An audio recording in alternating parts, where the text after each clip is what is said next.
Le guide des égarés de Maïmonide, troisième partie, chapitre 2, suite. Ézéchiel aborde ensuite une autre description et il dit qu'il a vu au-dessous des Hayoth un autre corps qui était attaché à celle-ci. Ce corps se joignait à la terre et formait également 4 corps ayant 4 faces. Il ne lui attribue aucune figure, ni figure d'homme, ni figure d'aucun autre animal, mais il dit seulement que ce sont de grands corps, formidables et effrayants, ne leur attribuant aucune figure, et disant que leurs corps sont pleins d'yeux. Ce sont eux qu'il nomme Ophanim, roux. Je vis les Hayoth, dit-il, et voici, il y avait un Ophan, une roue, sur la terre, près des Hayoth, avec ses 4 faces, au verset 15. Il dit donc clairement que c'était un seul corps, dont une extrémité était près des Hayoth, et dont l'autre extrémité était sur la terre, et que cet Ophan avait 4 faces. Il continue. L'aspect des Ophanim et leur façon était comme la couleur du Tarshish, et tous les 4 avaient une même ressemblance, au verset 16. Ainsi, après avoir parlé d'un Ophan, il parle ensuite de 4, indiquant clairement par là que les 4 faces qu'avait l'Ophan sont les 4 Ophanim. Et il dit ensuite que les 4 Ophanim avaient une seule et même figure, ce qu'il exprime par les mots, et tous les 4 avaient une même ressemblance. Il déclare ensuite à l'égard de ces Ophanim qu'ils étaient composés les uns avec les autres, ce qu'il exprime par ces mots. Leur aspect et leur façon étaient comme si un Ophan se trouvait dans l'intérieur d'un autre Ophan, au verset 16. C'est là une expression qui n'est point employée à l'égard des Hayoth, car il ne se sert pas en parlant des Hayoth du mot tor à l'intérieur, mais il dit que celles-ci étaient appliquées les unes aux autres en se servant de l'expression attachées l'une à l'autre, au verset 9.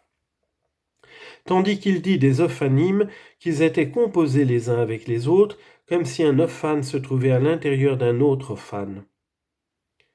Quant à ce qu'il dit que le corps tout entier des Ophanim était plein d'yeux, il se peut qu'il veuille dire réellement qu'ils étaient remplis d'yeux. Mais il se peut aussi que cela signifie qu'ils ont de nombreuses couleurs, comme dans ce passage, et sa couleur, Ve'eno, était comme la couleur du bdellion. Nombre 11, 7. Ou bien il se peut que par yeux, il ait voulu dire similitude, selon l'expression que nous trouvons dans le langage des anciens docteurs, voulant dire semblable à ce qu'on a volé, semblable à ce qu'on a ravi, ou bien enfin, selon des circonstances et des qualités variées, comme dans ce passage, peut-être Dieu regardera-t-il, ve'anai, c'est-à-dire mon état. Voilà donc la description qu'il donne de la forme des Ophanim. Quant au mouvement des Ophanim, il dit que là aussi, il n'y avait ni courbure, ni détour, ni déviation, mais que c'étaient des mouvements droits qui ne variaient pas. C'est là ce qu'il dit. En marchant, ils se dirigeaient vers leurs 4 côtés, sans se détourner dans leur marche. Verset 17. Il dit ensuite que ces 4 Ophanim ne se mouvaient pas par eux-mêmes, comme les Hayoth, et qu'au contraire, ils n'avaient en eux aucun autre mouvement que celui qui leur était donné par une impulsion du dehors. Il insiste sur la répétition de cette idée, et la fait ressortir plusieurs fois.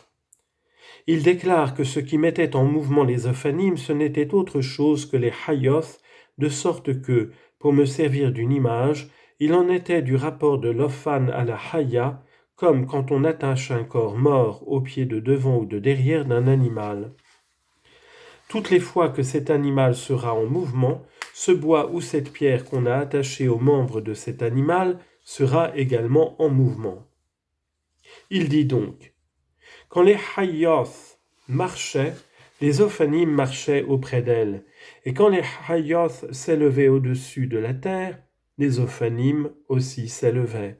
Verset 19. Et il dit encore, et les Ophanim s'élevaient vis-à-vis d'elles, au verset 20. ce dont il explique la cause en disant « Car l'esprit, Ruach, de la Hayya était dans les Ophanim ».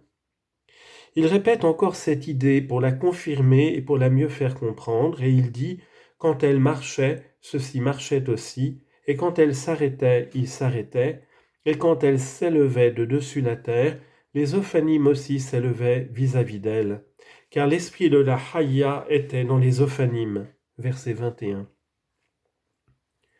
L'ordre de ces mouvements est donc celui-ci. Les Hayoth se mouvaient dans la direction vers laquelle, selon l'intention divine, elles devaient se mouvoir. Et par le mouvement des Hayoth, les Ophanim aussi étaient mis en mouvement en les suivant parce qu'ils y étaient attachés, car les Ophanim ne se mouvaient pas spontanément vers les Hayoth. Cet ordre, il le décrit en disant « Là où c'était l'intention qu'elles allassent, elles allaient, et l'intention était toujours qu'elles y allassent. Et les Ophanim s'élevaient vis-à-vis d'elles, car l'esprit, Ruach de la Hayya, était dans les Ophanim. » Verset 20.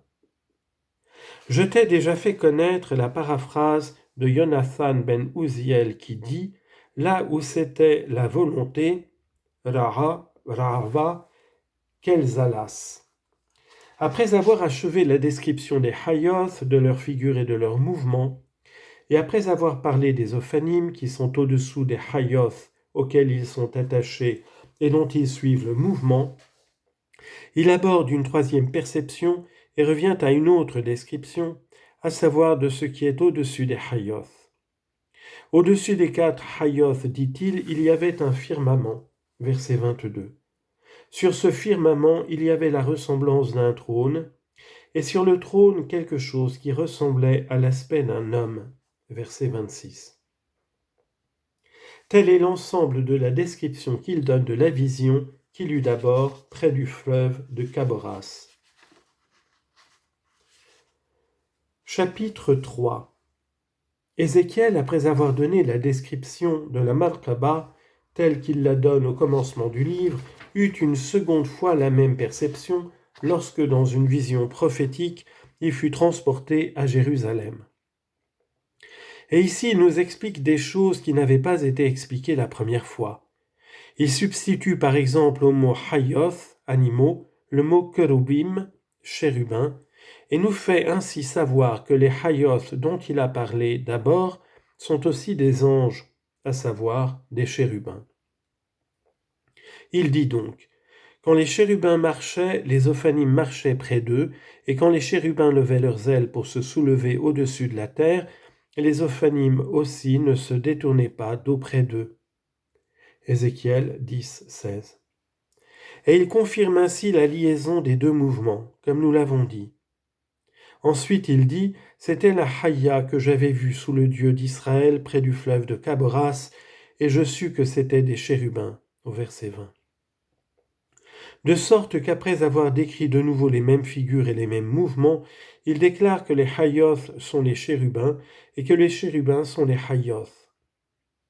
Il expose dans cette seconde description encore une autre idée, à savoir que les Ophanim sont des Galgalim, ou des sphères. Les Ophanim, dit-il, je les entendis appeler Galgal, verset 13. Puis il expose à l'égard des Ophanim une troisième idée en disant d'eux, car ils marchaient vers l'endroit vers lequel était tournée la tête, ne se détournant pas dans leur marche. Verset 11. Il dit donc clairement que le mouvement forcé des Ophanim se faisait vers l'endroit vers lequel était tournée la tête, c'est-à-dire, comme il l'a exposé, là où c'était l'intention divine qu'elles allassent. Il ajoute ensuite une quatrième idée au sujet des Ophanim en disant « Les Ophanim étaient pleins d'yeux tout autour, leurs 4 Ophanim », ce qu'il n'avait pas dit d'abord. Il dit encore dans cette seconde vision en parlant des Ophanim « leur chair, leur corps, leurs mains et leurs ailes ». Ainsi, après n'avoir d'abord parlé ni d'une chair des Ophanim, ni de mains, ni d'ailes, mais simplement de leur corps, il finit par dire qu'ils avaient de la chair, des mains et des ailes, sans pourtant leur attribuer une figure quelconque. En outre, il expose en cette seconde vision que chaque Ophan est en rapport avec un chérubin, et il dit un ophane auprès de chaque chérubin, au verset 9. Enfin, il expose encore ici que les 4 hayoth n'en forment qu'une, étant attachées les unes aux autres. C'était, dit-il, la Haya que j'avais vue sous le Dieu d'Israël, près du fleuve de Kaboras, au verset 20. C'est ainsi qu'il désigne les Ophanim par ces mots, et voici, il y avait un Ophane sur la terre. Ézéchiel 1,15. Quoiqu'il y eut, comme il le dit, 4 Ophanim, 1,16 et 10,9. Et cela parce qu'ils étaient attachés les uns aux autres, et que tous les 4 avaient une même ressemblance. Telles sont les explications qu'il ajoute. Dans cette seconde vision, au sujet de la forme des Hayoth et des Ophanim. Chapitre 4. Je dois appeler ton attention sur une opinion adoptée par Jonathan ben Uziel, ayant vu qu'il est dit clairement, Ézéchiel 10, 13, les Ophanim, je les entendis appeler Galgal, roue ou sphère, il affirma que les Ophanim sont les cieux. Il traduisit donc chaque fois Ophan, la sphère, et Ophanim par les sphères. Ce qui sans doute lui semblait confirmer cette interprétation, c'est qu'Ézéchiel 1,16 dit au sujet des Ophanim qu'ils étaient comme la couleur du Tarshish, couleur qui, comme on sait, est attribuée au ciel. Mais ayant trouvé ce passage, je vis les Hayot et voici il y avait un Ophan sur la terre, qui indique indubitablement que les Ophanim sont sur la terre, il y voyait une difficulté pour cette interprétation. Persistant néanmoins dans leur interprétation, il explique ici le mot terre comme désignant la surface du ciel, qui est un sol par rapport à ce qui est au-dessus de cette surface, et il traduit les mots un ophane sur la terre, au-dessous de l'élévation du ciel. Il faut comprendre quelle est son interprétation de l'ensemble. Il me semble que ce qui a provoqué cette interprétation, c'est que Jonathan croyait que Galgal était un nom qui désigne primitivement le ciel. Mais voici à mon avis ce qu'il en est. Le mot Galgal exprime l'idée de rouler. Par exemple, je te roulerai du haut des rochers. Jérémie 51, 25. Et il roula la pierre. Genèse 29, 10. C'est pourquoi on a dit « est comme un tourbillon de poussière devant la tempête ». Isaïe 17, 13.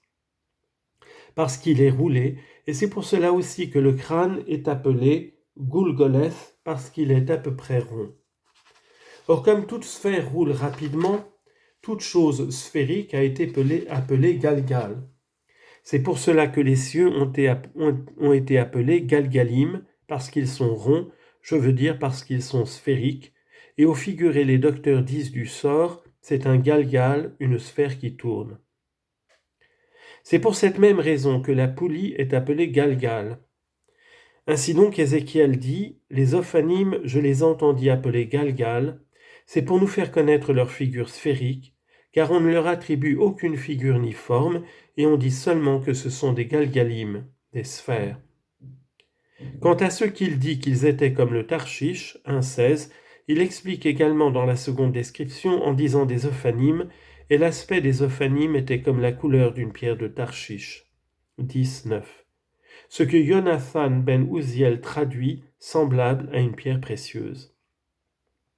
Or tu sais que c'est par cette même expression, comme Kélos traduit les mots, comme un ouvrage de la blancheur du saphir. Exode 24, 10. Et il dit, comme l'ouvrage d'une pierre précieuse. Il n'y a donc pas de différence entre les mots comme la couleur d'une pierre de Tarshish et les mots comme un ouvrage de la splendeur, de la blancheur du saphir. Il faut bien te pénétrer de cela. Tu ne trouveras pas mauvais que je cite l'interprétation de Jonathan ben Uziel, tandis que j'ai donné une interprétation tout opposée. Car tu trouveras que beaucoup d'entre les docteurs, et même d'entre les commentateurs modernes, contredisent son interprétation à l'égard de certaines expressions et de sujets nombreux traités par les prophètes. Et comment n'en serait-il pas ainsi dans ces choses profondes ? D'ailleurs, je ne te dis pas de préférer mon interprétation, cherche à comprendre son interprétation par les observations que j'ai faites et à comprendre aussi la mienne. Dieu sait laquelle des deux interprétations a touché le vrai.